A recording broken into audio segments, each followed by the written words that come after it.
By 2025, the whole world will be enveloped in freaky auroras that'll cause planes to start dropping out of the sky. By 2027, ocean levels will rise and drown cities like New York, San Francisco, Los Angeles, and Miami. And in 2030, the ozone layer will collapse, leading to mass extinction. All these horrors are supposedly because Earth's magnetic poles are going to flip.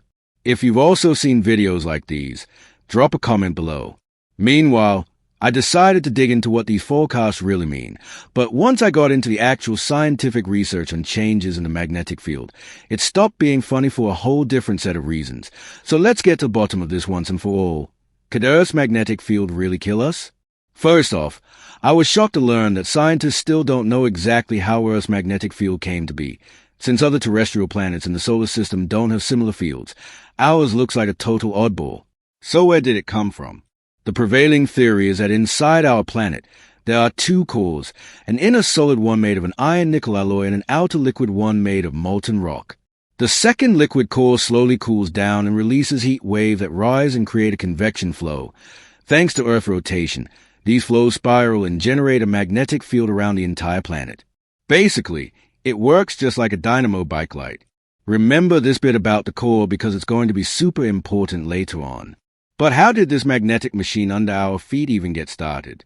There's a theory that 4.5 billion years ago, a Mars-sized planet named Theia crashed into Earth. The impact sent part of our planet into orbit, becoming the moon, and Theia's core merged with Earth. Its remnants are located beneath West Africa in the Pacific Ocean, and it's the densest object in our planet's mantle. Some scientists speculate that the energy from that collision, along with the iron-rich fragments of Theia, if not kick-started, then at least significantly boosted Earth's magnetic field. However, even the top experts in the field can't explain why the magnetic poles never match up with the geographical ones, even though, because of her rotation, they totally should. Since their first discovery, the magnetic poles have been shifting northwest by an average of 40 kilometers per year, but then this process really picked up speed throughout the 20th century. The North Pole shifted by over 1,000 kilometers, and in the last 40 years, its movement speed has increased almost sixfold, and it's happening in fits and starts. But why? In 2019, scientists created a computer model of the magnetic pole shift. They concluded that the cores might lie in warm hydromagnetic waves rising to the surface from the outer core and getting amplified within it. It's like resonance when a rotating object shakes itself. But a definitive answer remains elusive, as they only use data on pole movement since the 1970s. Meanwhile, some scientists outright doubt that the Earth's core has anything to do with creating the magnetic field. Professor Gregory Riskin from the McCormick School of Engineering and Science believes Earth's magnetic field is actually created by the oceans. Sound crazy, right? But McCormick points out that salty water conducts electricity well and is constantly in motion, so changes in the North Atlantic currents could be linked to the jerky movements of the magnetic poles. Mind blown yet? The fact remains, the scientific community doesn't have clear answers about the nature and behavior of the magnetic field, and that's kinda spooky. At least scientists have figured out that the magnetic field has changed and caused cataclysms in the past. Recently, archaeologists analyzing the composition of Mesopotamian clay tablets noticed that the iron particles in them are magnetized. This means 3,000 years ago, Earth's magnetic field was almost 3 times as strong as it is now. Similar anomalies have been observed in artifacts from China, Bulgaria, and the Azores, and there's no explanation. However, ancient people couldn't have felt this steroid pump magnetic field because they didn't have electronic devices. But everything changed at the end of August in 1859, when a young English astronomer, Richard Carrington, witnessed with his own eyes an incredibly powerful solar flare as it interacted with Earth's magnetic field, which usually shields us from such emissions. The burst of charged plasma triggered an unprecedented geomagnetic storm. The night in America turned into day due to the green and crimson flashes in the sky. Such auroras are usually only seen in Arctic latitudes, but back then they were even spotted in Cuba, Jamaica, and Hawaii. Meanwhile, the telegraph, essentially the internet of that era, just shut down, with machines sparking, scorching telegraph operators, and burning holes in the paper. That was the first documented solar superstorm that triggered the most intense geomagnetic storm in recorded history. According to scientists' forecasts, a similar event may await us in the near future, as the sun has been quite active over the last 3 years. According to scientists' predictions, the peak of solar activity might hit in 2025. If a powerful flare hits Earth, the magnetic field will generate electrical currents near the planet's surface. If they are too strong, even turned-off electronics could malfunction. That sounds terrifying, but what about those mass extinctions from those apocalyptic forecasts? Well, it's complicated. Scientists from the University of Liverpool studied the cyclic changes in the magnetic field over millions of years through ancient lava flows in Strathmore and Kinghorn in eastern Scotland. As it turned out, about 120 million years ago, the intensity of the geomagnetic field was less than a quarter of what it is today.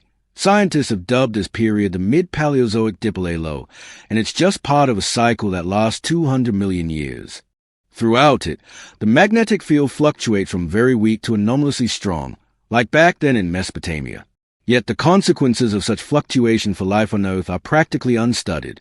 However, some scientists believe that the mass extinction of the boundary of the Devonian and the Carboniferous periods 359 million years ago occurred due to an increased level of the sun's ultraviolet radiation, coinciding with the weakest readings of the magnetic field at that time.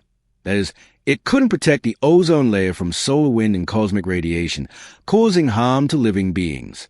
But the apocalyptic forecasts talk not about weakening magnetic fields, but about them swapping places.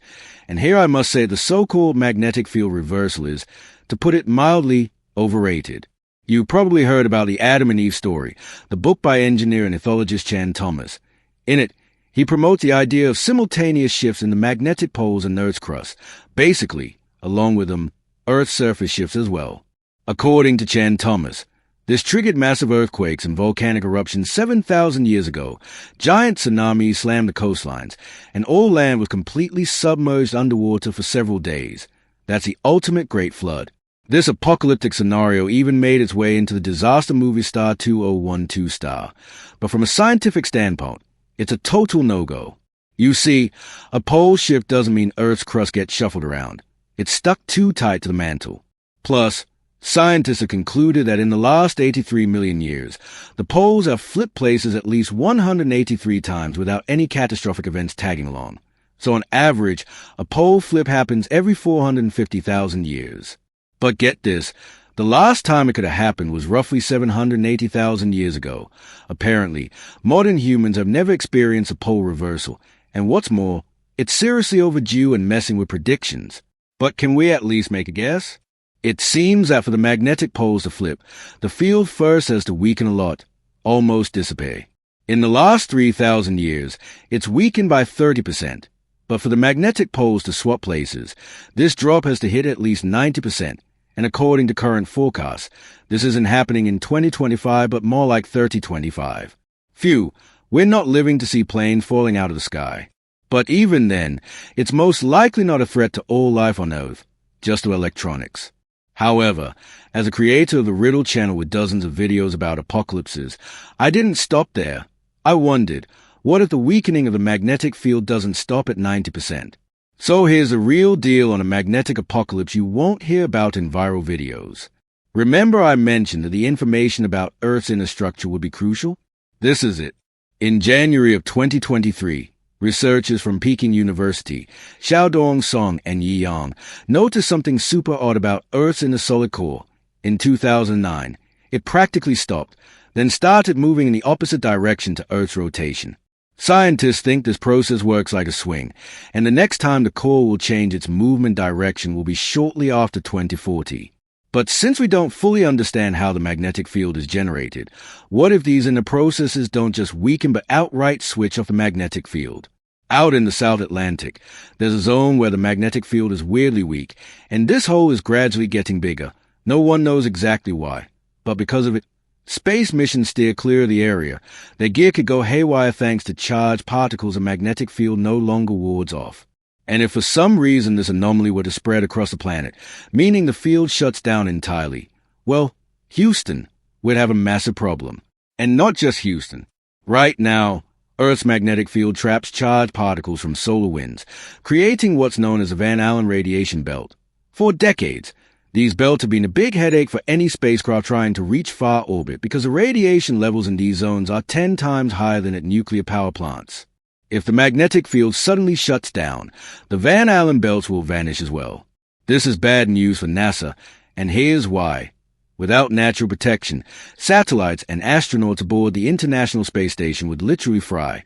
Forget about the Artemis moon mission and actually any space travel for the next few centuries. And getting around on Earth won't be any easier since GPS satellites just got toasted. Even old-school compasses won't save us because they'll point not to the north but to whatever's got the nearest source of magnetism, like iron or deposits. And it's not just us losing our way. Birds that navigate by magnetic lines will get lost during migrations, while sea turtles and lobsters will aimlessly wander the seas. But their potential die-off is just the beginning. Insects will lose their bearings and fail to pollinate plants, breaking food chains and leading to famine. What about coordinating to redistribute scarce resources? Forget about it. There will be a total tech collapse from the next solar flare, like the Carrington event of 1859. Without a magnetic field, charged plasma will hit our electrical devices directly, and voila, there will be no more communication or even electricity. And as if that's not bad enough, the sun will wipe out the ozone layer, leaving us to slowly roast under its ultraviolet rays. Picture a beach day so scorching that no sunscreen can save you and skin cancer starts on the spot. Moreover, over the next few centuries, the solar wind will gradually blow away Earth's atmosphere, meeting no resistance from a magnetic field. This already happened to Mars when its magnetic field shut down, so Earth will become much more like the red planet, with deserts, cold, and very little oxygen. Stepping outside, you'll start freezing and gasping for air as if you're at the top of Mount Everest. Now that's a real apocalyptic scenario no one seems to talk about, unlike those made-up disasters from a pole reversal. So yes, the magnetic field can indeed kill us, but only if it disappears entirely. However, scientists can't say for sure how likely the scenario is because, remember, they're still not even sure how the field forms in the first place. But if it actually disappears, is there a way to reboot it? Scientists are already developing a similar project for Mars. First, they plan to chuck an asteroid at it to create a moon-like satellite. After that, they'll heat up the core with a series of underground nuclear explosions. Sounds epic, doesn't it? But something tells me we wouldn't want to try that on Earth. So let's appreciate our magnetic field for being there and reliably protecting us from death, except, of course, when it tries to mess with our electronics during solar flares. Drop a comment below if you think you could survive a few years without the internet, and don't forget to subscribe to the channel so you won't miss the real predictions about future disasters.